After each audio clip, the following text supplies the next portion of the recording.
আসসালামু আলাইকুম, সবাইকে স্বাগতম। প্রিয় শিক্ষার্থী বন্ধুরা, আজকে আমি যে আইসিটি বিষয়ের এখানে একটি লজিক ফাংশন দেয়া আছে। এখানে বলা আছে যে এম প্লাস এন নট, মাঝখানে আবার গুণ, আবার এম নট প্লাস এন, ব্র্যাকেটের মধ্যে দুটো অংশ আছে। এই এই ফাংশনটা ব্যবহার করে আমরা লজিক সার্কিট কিভাবে অঙ্কন করব। এখানে কিন্তু এম আছে, এম নট আছে, এন আছে, আবার এন নটও কিন্তু আছে। ভালো কথা, আমরা নিচে অঙ্কন করে দেখাই। মনে করি এটা হচ্ছে একটা এম নামে একটি ইনপুট নিলাম, এম এর উপরে আবার আলাদা নট আছে, তাই এম এর সাথে এইখানে আমরা নট যুক্ত করব, এম নট বের করে নিলাম। আবার এন নামে একটা ইনপুট নিলাম, এন এর সাথে এখানে নট যুক্ত করব, এন নট বের করে নিলাম। এই চারটা লাইন আমরা বলতে পারি M, M not, N, N not বলতে পারি।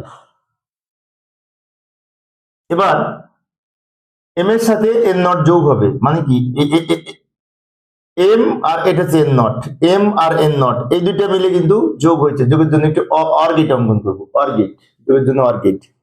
এম বলতে এই লাইনটা,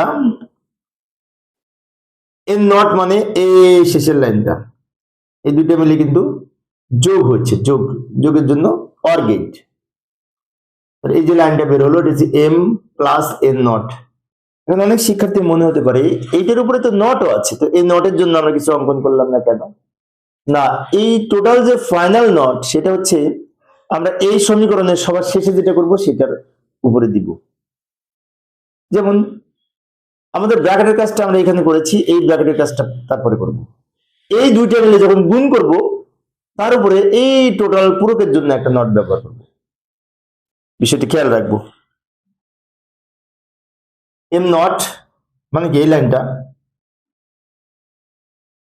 এন হচ্ছে এই লাইনটা, এই দুইটা মিলে আবার কি হচ্ছে, যোগ হয়েছে। যোগের জন্য অনুরূপ একটি অর গেট অঙ্কন করব। এই যে লাইনটা বেরোলো, এম নট প্লাস এন, এই যে এম নট প্লাস এন, এই দুটা।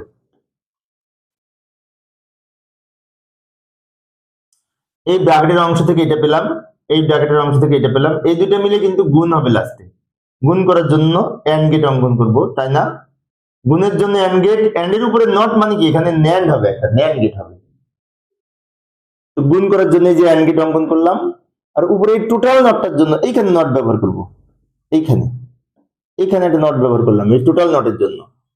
এবং এই যে আউটপুটটা বেরোলো, এটা হচ্ছে টোটালের আউটপুট, টোটালের আউটপুট। মনে করি এটা যদি এক্স সমান এটা হয়, তাহলে এটা এক্স এর মান।